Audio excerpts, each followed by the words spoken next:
Selamat datang kembali di video materi untuk mata kuliah Manajemen Proyek Teknologi Informasi. Pada video ini kita bahas topik tentang manajemen ruang lingkup proyek. Selamat menyimak. Pembahasan yang tercakup pada materi kali ini ada dua. Pertama adalah pengenalan tentang Project Scope Management atau manajemen ruang lingkup proyek. Lalu pembahasan yang kedua adalah proses-proses yang dilakukan dalam manajemen ruang lingkup proyek ini. Mari kita bahas satu persatu. Apa itu Project Scope Management? Mari kita lihat dahulu definisi dari istilah scope. Scope atau ruang lingkup mengacu pada semua pekerjaan yang diperlukan untuk membuat produk proyek dan juga proses yang digunakan untuk membuatnya. Manajemen ruang lingkup proyek mencakup proses yang terlibat dalam mendefinisikan dan mengendalikan hal-hal yang termasuk atau tidak termasuk dalam sebuah proyek. Satu istilah yang kita temukan pada manajemen ruang lingkup adalah deliverable. Deliverable adalah produk yang dihasilkan sebagai bagian dari proyek, seperti perangkat keras atau perangkat lunak, dokumen perencanaan, atau bisa juga notulen rapat.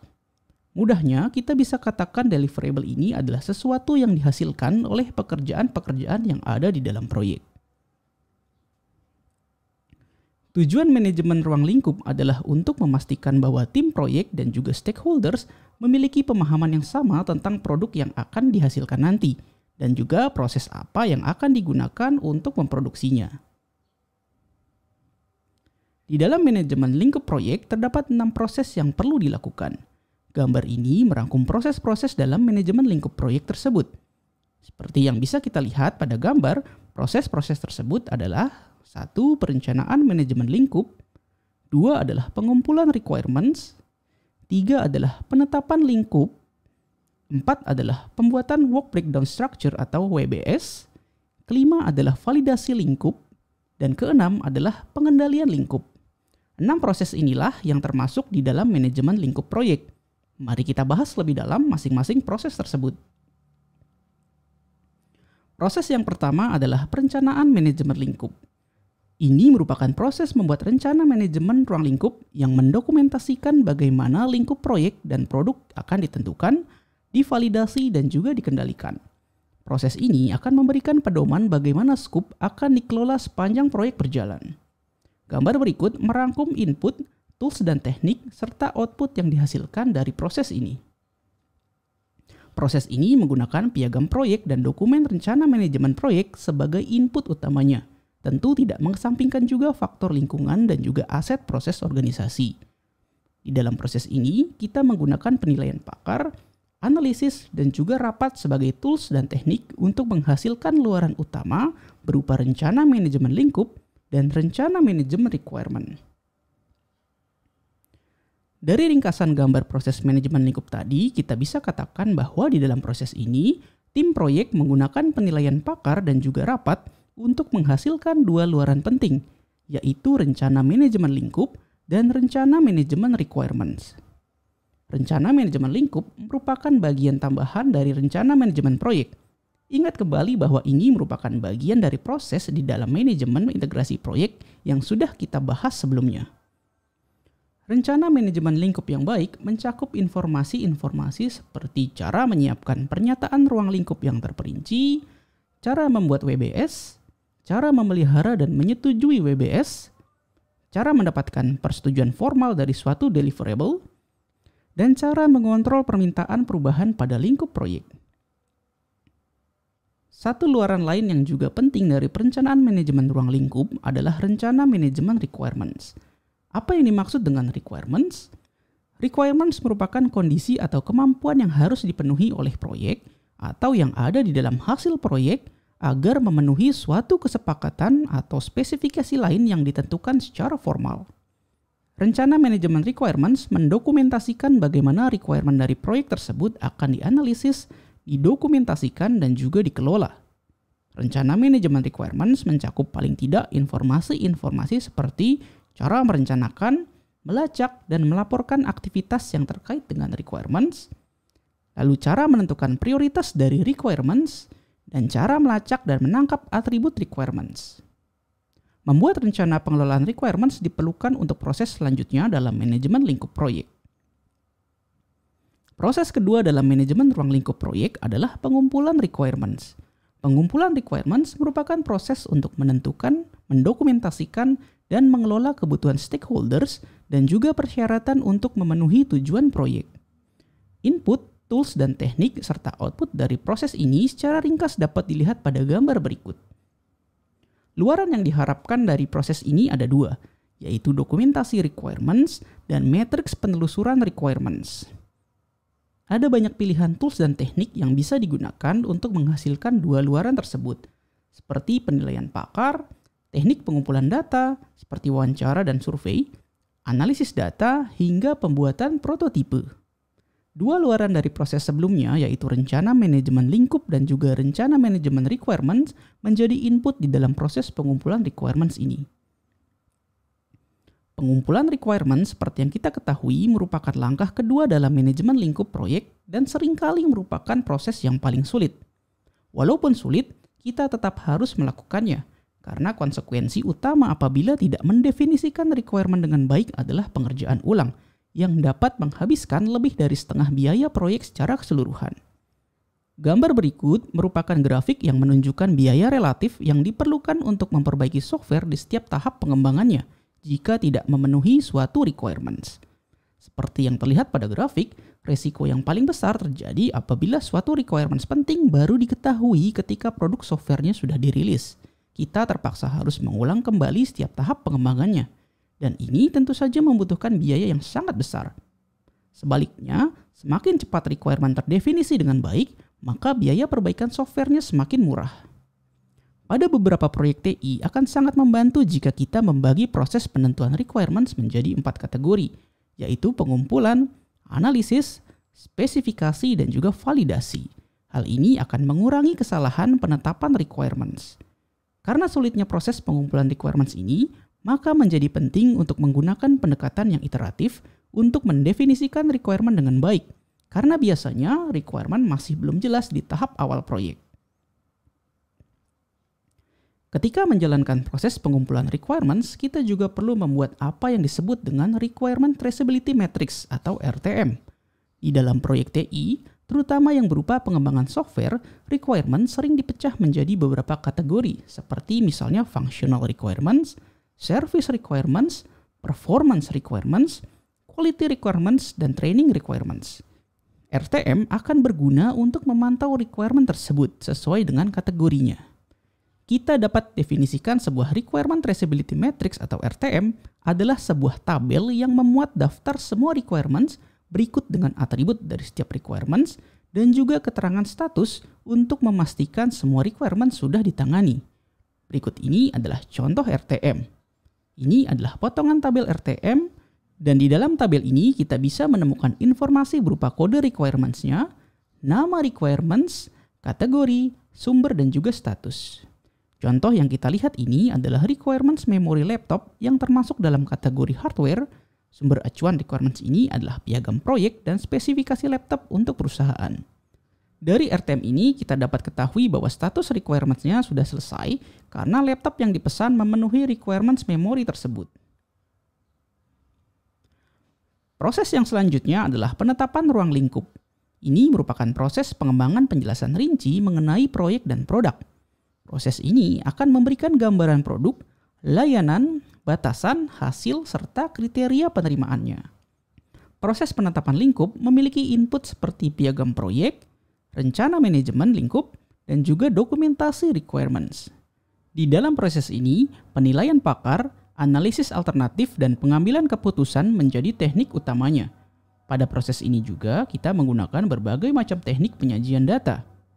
Luaran yang dihasilkan dari proses ini ada dua, yaitu pernyataan ruang lingkup proyek dan pembaruan dokumen proyek yang terkait. Seperti yang tadi dikatakan, proses penetapan lingkup akan memberikan definisi yang baik untuk ruang lingkup proyek. Definisi ruang lingkup yang baik ini sangat penting untuk keberhasilan proyek, karena membantu dalam meningkatkan ketepatan waktu, biaya, dan estimasi sumber dayanya. Luaran dari proses ini yaitu pernyataan lingkup proyek, harus memuat setidaknya deskripsi ruang lingkup produk, kriteria agar produk diterima oleh pengguna, lalu informasi rinci terkait semua deliverable. Pernyataan lingkup proyek juga perlu merujuk pada dokumen pendukung seperti dokumen spesifikasi produk misalnya. Perlu kita ketahui bahwa seiring dengan berjalannya waktu, ruang lingkup proyek harus lebih jelas dan lebih spesifik. Jika yang terjadi adalah sebaliknya, maka kita perlu curiga ada yang salah dalam pelaksanaan proyeknya. Dalam kondisi tersebut, kita perlu meluangkan waktu untuk melakukan evaluasi. Mari kita lihat contoh dari pernyataan ruang lingkup. Biasanya pernyataan ruang lingkup adalah penjelasan lebih lanjut dari piagam proyek. Jadi mari kita lihat juga contoh piagam proyek. Gambar di sebelah kiri adalah contoh potongan piagam proyek dan gambar di sebelah kanan adalah definisi ruang lingkup lebih lanjut berdasarkan piagam proyek tersebut. Seperti yang bisa kita lihat, ini merupakan contoh proyek peningkatan teknologi informasi pada suatu organisasi. Salah satu objektifnya adalah penambahan server baru. Kita bisa melihat informasi ini di bagian objektif pada piagam proyek. Pernyataan ruang lingkup yang ada di sebelah kanan memperjelas objektif tersebut. Di sini dikatakan pada statement pertama bahwa jika diperlukan server baru, maka harus kompatibel dengan server yang sudah ada, dan pengadaannya harus dengan persetujuan CIO.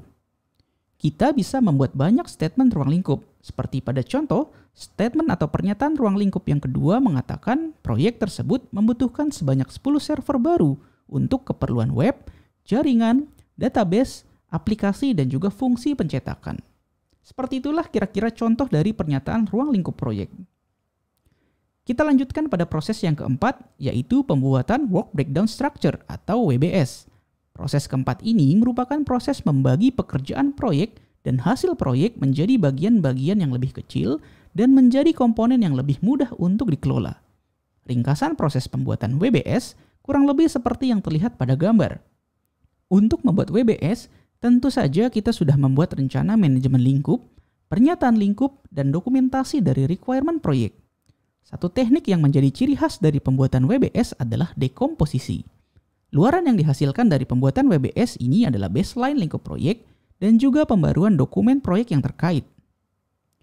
Secara umum, kita bisa definisikan WBS sebagai pengelompokan pekerjaan proyek yang berorientasi pada deliverable untuk mendefinisikan ruang lingkup pekerjaan proyek secara keseluruhan. WBS adalah dokumen penting yang menjadi dasar perencanaan dan pengelolaan jadwal proyek, biaya, sumber daya, dan juga perubahan. Salah satu istilah yang melekat dengan WBS adalah dekomposisi. Dekomposisi ini adalah membagi deliverable proyek menjadi bagian-bagian yang lebih kecil. Bagian paling kecil dari WBS disebut dengan work package. Work package ini adalah tugas di level terendah dari WBS. Gambar berikut adalah contoh WBS untuk proyek intranet. Pada WBS ini, pekerjaan dibagi-bagi berdasarkan produk yang dihasilkan. Membaca WBS dilakukan dari atas ke bawah. Yang paling atas adalah WBS level pertama. Semakin ke bawah disebut dengan WBS level 2. Lalu berikutnya WBS level 3 dan begitu seterusnya. WBS dapat dibuat dan disajikan dalam berbagai cara dan bentuk. Perhatikan dua contoh lain WBS berikut ini.